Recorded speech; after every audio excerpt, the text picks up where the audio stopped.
At the start of the movie, Ha Yoon-ju, a woman with photographic memory, follows a man on a bus. She follows his every moment when James, a professional and extremely intelligent criminal specializing in circumventing surveillance systems and seamlessly pulling off high-risk crimes with his own specialized team, bumps into her. However, since Yoon-ju is busy surveilling her target, she doesn't notice James. When the bus arrives at a local station, the man gets out and Yoon-ju follows him. As he walks through the street, he pretends to talk with someone over the phone. The man then enters a restaurant while Yoon-ju also follows his act. While observing him, Yoon-ju gets caught in the act and the man angrily asks why she was following him from the subway. Before Yoon-ju can answer, the man introduces himself as Chief Detective Hwang, who specializes in surveillance to identify criminals and frauds. His division avoids arresting criminals and focuses exclusively on following them around to gather information. Unknown to Yoon-ju, it turns out that Chief Hwang was testing her observation and memorization skills as part of her job interview. Meanwhile, James goes to a nearby building to set up an explosion so that he and his team can execute their mission of robbing a bank. He waits for the perfect timing for the sun to rise and reflect on the CCTV cameras. Once the explosion takes place, it becomes a distraction for police and firefighters. Standing on the rooftop, James directs his team's movements below and orders them to begin the mission.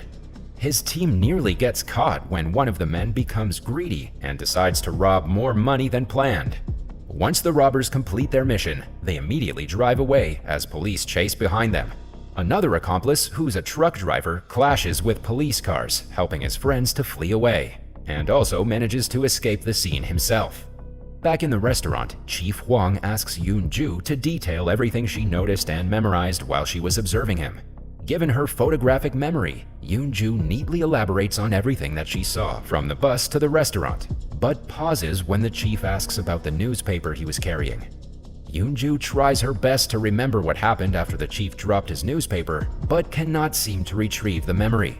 When Chief Hwang encourages her to play the scenario once again in her head, Yoon-ju finally remembers that a young boy sitting next to him picked up the newspaper and took it with him. The chief is satisfied with the result, so he tells Yoon-ju that she's hired into his division.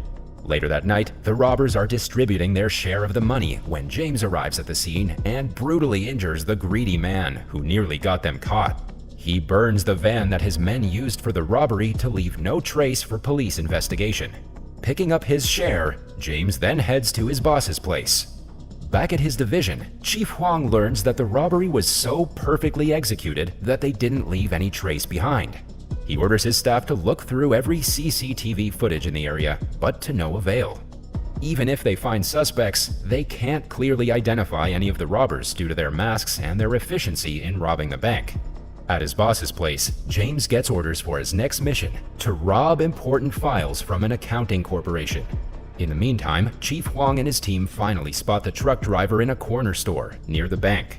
The chief then orders his staff to get his full details. Just then, Yoon-ju arrives at the workplace for her first day at the job. Chief Hwang introduces her to their department head, Lee. Like all of her teammates, Yoon-ju is given an animal code name.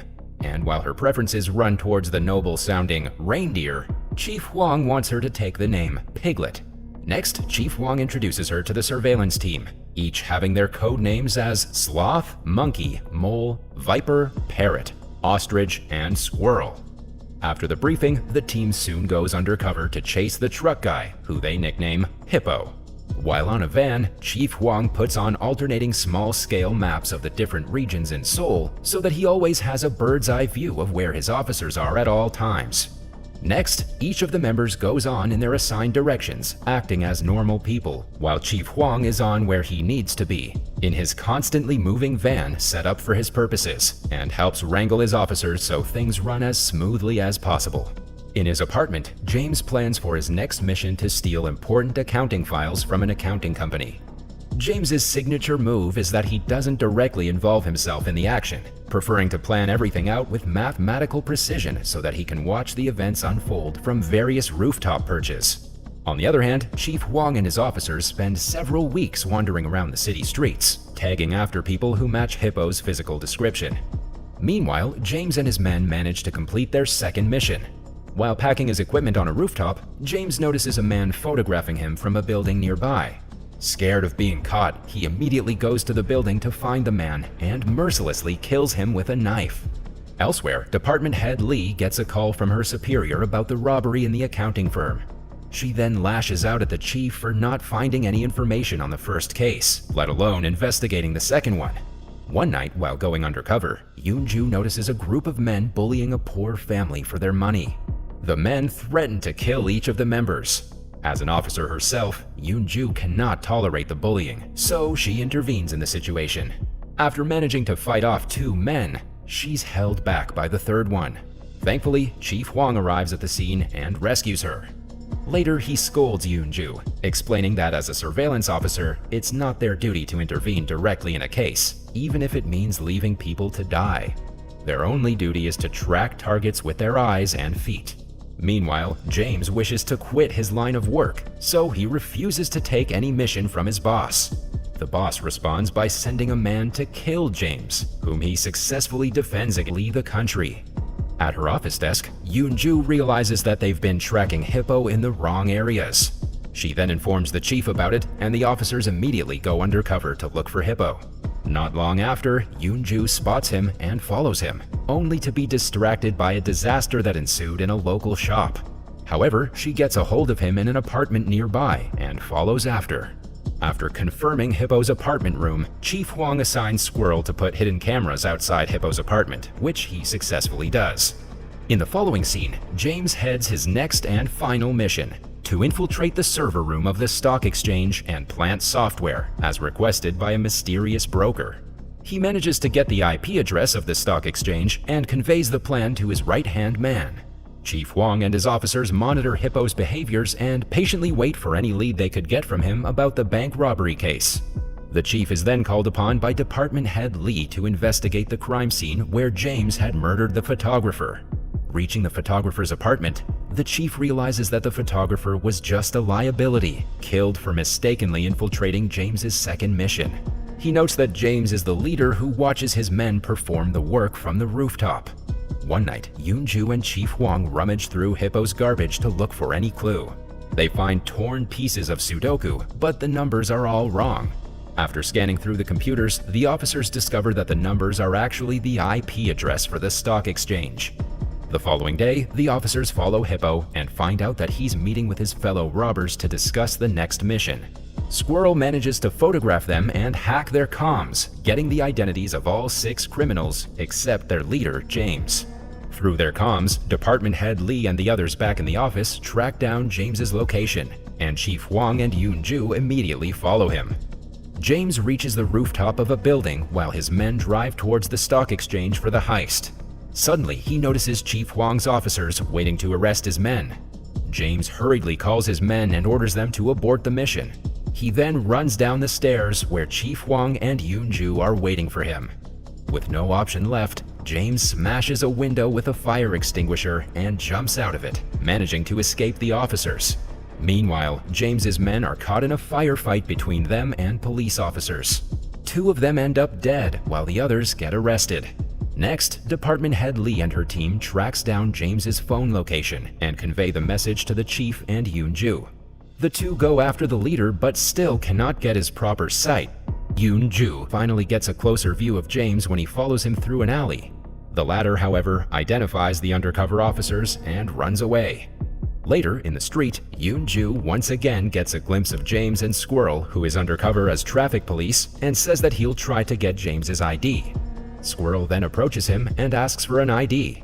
James, realizing that he's one of the undercover officers, silently punctures Squirrel's neck with a sharp pen. A devastated Yoon-ju immediately goes for help, but in the process, she loses track of James. In the hospital, Chief Hwang and Yoon-ju wait outside the emergency room when one of the nurses confirms that Squirrel is dead because of massive blood loss. Elsewhere, James is criticized by his boss for his incompetency and failing the mission. Furious, he attacks his boss's hideout, murdering the boss and his bodyguards. He then acquires a fake Thai passport and gets ready to leave South Korea. Elsewhere, Chief Hwang and Yoon-ju are devastated at the death of their colleague. As a result, the chief announces his resignation, while Yoon-ju takes a leave of absence. However, while Yoon-ju is doing her laundry, she suddenly remembers, using her exceptional memory, that she had randomly run into James in the past. Namely, on the day of her police interview, James had fleetingly bumped into her and walked past inside a bus, carrying a grocery store brochure. Yoon-ju immediately runs to the grocery store and waits there, managing to catch sight of James again, and urgently notifies Chief Hwang and his officers while staying on James's tail. Next, James walks into a restaurant and Yoon-ju follows him from behind. After getting his food, he confronts Yoon-ju for following him.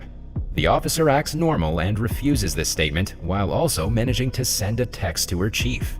While James questions Yoon-ju, he notices Chief Hwang entering the restaurant. He immediately recognizes the chief, having seen him in a mirror the day before when he was followed in the alley. James then leaves Yoon-ju and walks out to go into the parking lot. Soon, Chief Hwang takes over the pursuit, but James stabs him from behind and flees the area. Luckily though, the wound isn't fatal. Shortly after, Yoon-ju arrives at the scene and the chief orders her to continue the pursuit into the subway tunnels. However, this time she's recognized by James and is eventually held hostage. Meanwhile, Department Head Lee orders a SWAT team to assist the officers. When the SWAT team comes down to the subway tunnel and rounds him up, James lets go of Yoon-ju but escapes and runs deeper into the tunnels. As the chase goes on, James finds himself trapped between the advancing SWAT team and the mouth of the tunnel, which is being guarded by Chief Hwang, who ran the long way around despite his injuries. As James decides to charge at the chief, the latter, finding himself at the juncture of an oncoming train, stands his ground to shoot at James, risking a 50-50 chance that the train will hit him. Fortunately, the train takes the other route, and Chief Hwang shoots James with his revolver, instantly killing him. Encouraged by the success, Hwang withdraws his resignation. Later, the officers put on their formal clothes and attend Squirrel's funeral. In the movie's final scene, Chief Hwang, together with Yoon-ju, continues to execute further missions, including the pursuit of an international terrorist who turns out to be James's accomplice.